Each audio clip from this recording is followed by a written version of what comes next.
Are you ready to shoot the intro?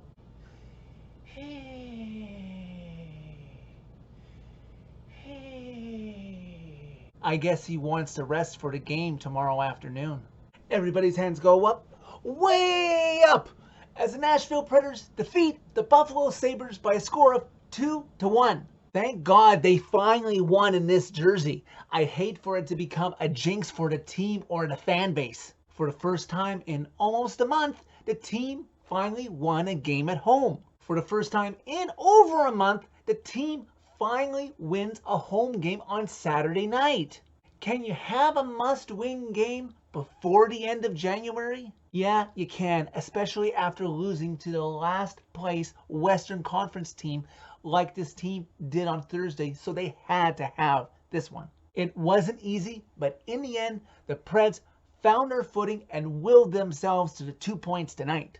Preds with some pressure early as they get the first few shots on Linus Ullmark before the Buffalo Sabres are able to get their first shot on Pekka Rinne.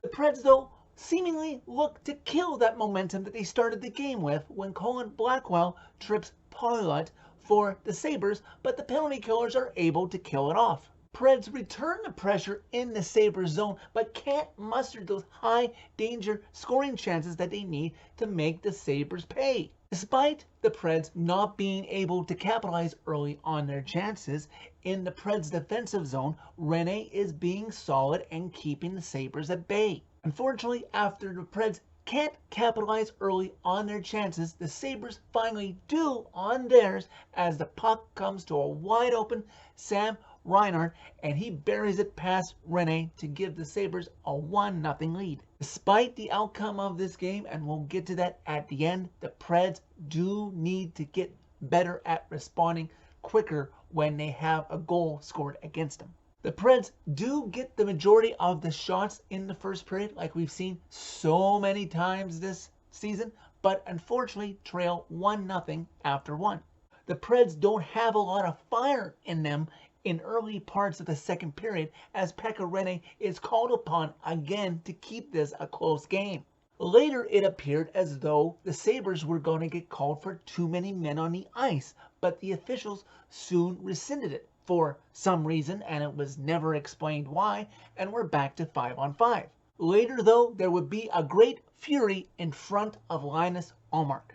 Josi skates the puck out from the side and turns around and whips a shot, and the rebound comes right to Ryan Johansson, who backhands it home past Ullmark for a 1-1 tie. Instead of shifting the car into overdrive and getting fired up after tying the game, trying to get another goal, the Preds return to their lackadaisical play that can sometimes seem uninspired. Just over 10 minutes to go in the second period, the Preds have a great chance in front of Linus Ullmark, and the players on both sides pile up, and the puck is underneath Ullmark, and a melee ensues. For some reason, the Preds' Calle Jarnkrok is the only player on either team to get called for a penalty from that ensuing melee when the Sabres were the ones that started it. Fortunately, the Preds kill it off, and the officials are very lucky that they won't have the Bridgestone faithful on them for such a horrendous call. Just over 2.5 minutes left to go in the second period.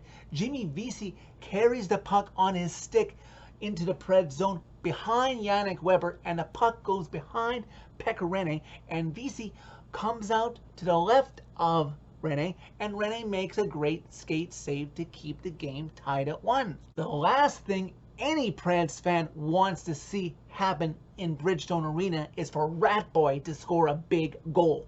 With under a minute to go in the second period, the Sabres are in the Preds zone, and Gurginis gets it to Okposo, but he clings one off of the crossbar behind Rinne, and the game is still tied at 1.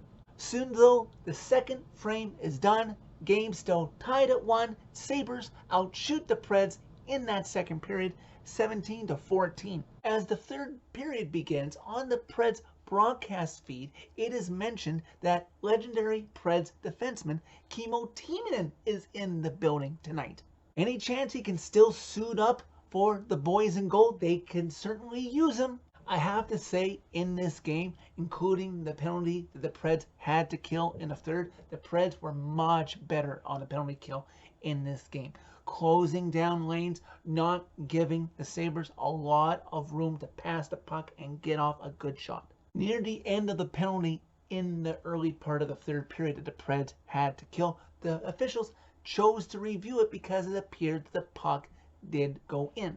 And indeed, the puck did go in for the Sabres, but only because Kyle Opozo pushed Rene into his own net, so the officials make the right call and wave it off, so we're still tied at 1. Question though, where was this during Game 6 of 2017? If the league allows review for a play like that, why couldn't they have reviewed Sissons, who did indeed score, okay, and not this intent to blow crap that Preds fans have had to live with for the last 2.5 years? I don't have to explain to Preds fans that that goal, or non-goal officially by the record book, is going to live with Preds Nation for a very long time.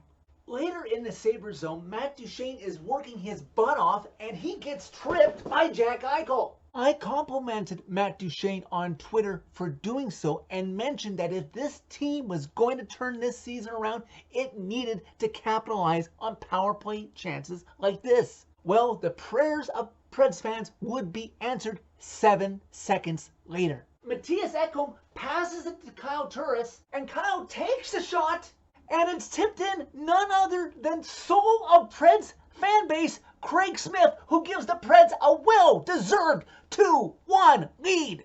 Man, I really hope Craig Smith can still be a Pred some way, somehow, by the end of this season and into the offseason. Later, Philip Forsberg sees the loose puck lying in Linus Ullmark's crease and tries to get the rebound but can't get it to go for the insurance marker. Rocco Grimaldi, who has been working his butt off for this team all season long, draws another Sabres penalty. This time it's Dahlin on him for slashing. The Preds need to keep doing this to be successful. Working hard, skating, cycling, drawing penalties like this, no matter how hard it might be, no matter how painful it might be at the time to draw those penalties. The reward for doing the right things like that will be oh so worth it in the end. The Preds would play keep away with the puck on the majority of Dahlin's penalty and then kill off the remainder of the clock to will this team to a 2-1 final. We all didn't like Thursday's result, but the Preds did what we asked them to and they bounced back. Good showing on special teams by this team on both sides of the puck for the first time in recent memory. The power play went 1 for 3 tonight, with the majority of the possession during those man advantages lying with the Preds players. And they killed off all 3 of the Sabres power play opportunities tonight. Now it's the bye week. Time to rest and heal up, adapt more to Coach Hines' system, and come out a week from Monday fired up for teams that include struggling Toronto. By the way, Toronto, thanks for the help on the out-of-town scoreboard tonight. Draft lottery team New Jersey in their building. Cup contender Washington Capitals. And finally, Western Conference bubble team Las Vegas Golden Knights. Let's get some consistency going once and for all, Preds, with the last 35 games of the regular season ahead. So that's it for this video. Thank you very much for watching. As always, hit like if you like this video. Hit subscribe if you really like it. You can find all of my social media by clicking on the channel name. Rest up well tonight, Preds fans. Two-Tone Blue needs you tomorrow afternoon. #tighten up.